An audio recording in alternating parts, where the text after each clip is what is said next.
At Constellation, we bring the energy powering America's growing economy every minute, every day. As the nation's largest producer of clean and reliable American-made energy, Constellation is wherever you are. From families to corner stores to manufacturers to the biggest data centers, we meet the nation's energy needs by generating emissions-free electricity today and for our future. Authorities released new footage of a person of interest in the killing of Charlie Kirk. That's where we're starting the 7 from the Washington Post. I'm Hannah Jewell. It's Friday, September 12th. Let's get you caught up with today's 7 stories.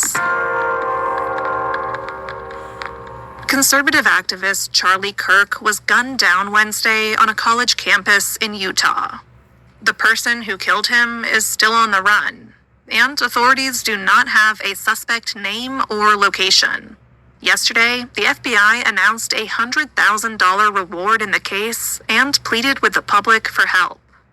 Authorities also released new video footage and photos of a person of interest. Utah Public Safety Commissioner Bo Mason shared the video footage at a news conference yesterday. It's important to note his black t-shirt, his black pants, and there appears to be some white on the soles of those Converse tennis shoes. Those are all identifiable items that we're looking for. In the stills that are going to follow this, you're going to see a very distinctive t-shirt with an American flag and appears to have an eagle on it. There's also a baseball cap with a triangle on it. The FBI's leaders and other officials are facing increasing scrutiny over their public remarks and actions so far.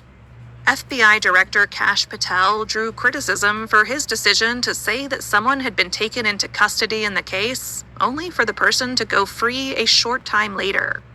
Typically, the FBI would only make an announcement to the public once they are more certain the right person is in custody.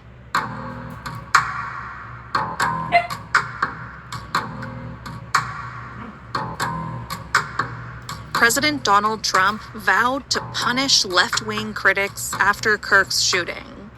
That's number 2. The president spent yesterday grieving his ally and friend, but he and his aides were also plotting how they would respond. Trump appears to be positioning himself to launch a sweeping campaign against some of Kirk's opponents and his own. White House Chief of Staff Susie Wiles appeared on a conservative radio show yesterday and said the president would be telling the American people in the coming days what he plans to do. Even though the identity and motive of the shooter is unclear, Trump and his team have blamed the killing on, quote, radical left political violence. So have conservative media personalities, including Fox News host Jesse Waters. He vowed on air Wednesday to, quote, avenge Charlie's death in the way Charlie would want it to be avenged.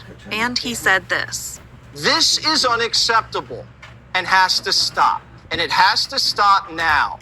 And everybody's accountable. And we're watching what they're saying on television and who's saying what. The politicians, the media, and all these rats out there. This can never happen again." Leaders in both parties have reacted to Kirk's killing with fear and foreboding about the country's direction. Many worry that America is entering a new era of political violence.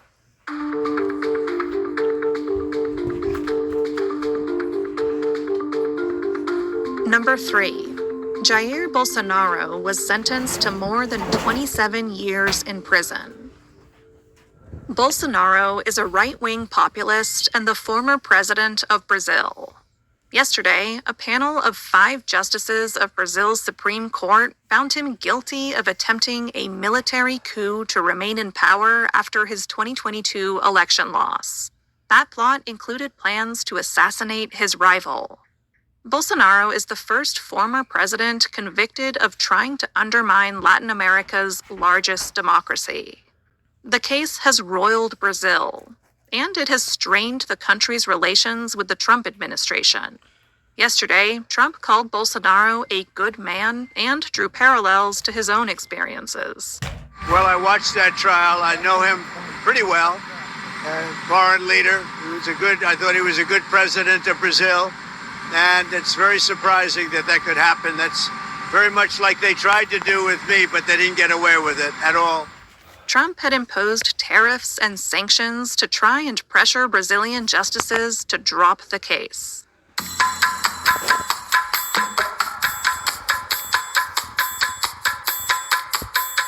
Republicans are pushing for a controversial change to Senate rules. That's number 4. There is a huge backlog of Trump nominees waiting to be confirmed by the Senate. Nearly 150 nominees are waiting for floor votes. Yesterday, Republicans made a move to clear the backlog. They voted to allow themselves to change Senate rules with a simple majority. That change will allow the Senate to confirm multiple people at once. Republicans argue it's needed as Democrats have held up the confirmation process by forcing time-consuming votes on each nominee.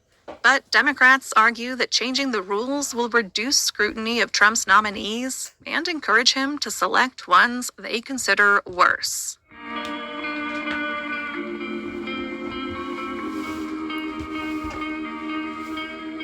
Number 5.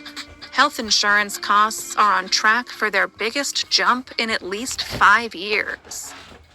Multiple surveys show that health insurance is about to get even pricier in the U.S. Next year, businesses will be hit with an increase of 9% or more, and they're expected to push some of that burden onto employees. The picture is even worse for 24 million enrollees of Affordable Care Act insurance plans. The end of enhanced federal subsidies for that program means that their costs are expected to rise next year by more than 75%. That's according to a nonpartisan health policy organization.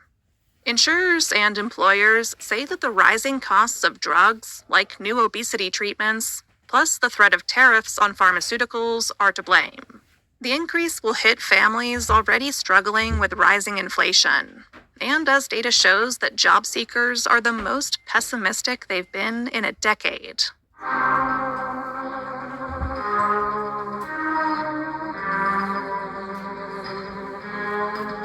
Researchers are trying to figure out why women have more chronic pain than men. That's number 6. It's a common and persistent misconception that women are better able to tolerate pain than men, perhaps because of childbirth and sometimes agonizing menstrual cramps. But in reality, most studies suggest that women are actually more sensitive to pain than men. Scientists are trying to figure out why. It could come down to sex hormones, genes, and even differences in how immune cells and the brain process pain. All of these could influence pain perception. Better understanding these factors could lead to better treatments. That's because more research characterizing sex differences in pain is critical to improving pain management and tailoring it better for both women and men.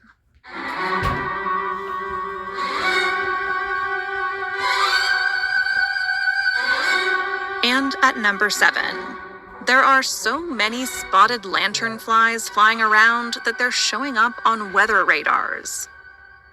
Spotted lanternflies are sap-sucking insects that are native to Southeast Asia.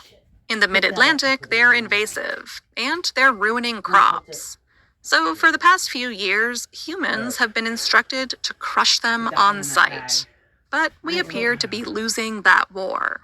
Right now, the lanternflies are swarming in such impressive numbers, surfing along air currents high in the sky, that they look like precipitation on radars. It's not the first time we've been able to see bugs this way. In 2019, a cold front full of butterflies appeared on weather radars around Oklahoma City. The lanternflies, however, are far less lovely, at least outside their natural habitat. So even if it feels mean and may not even be working, don't forget to squash any spotted lanternflies you encounter this weekend.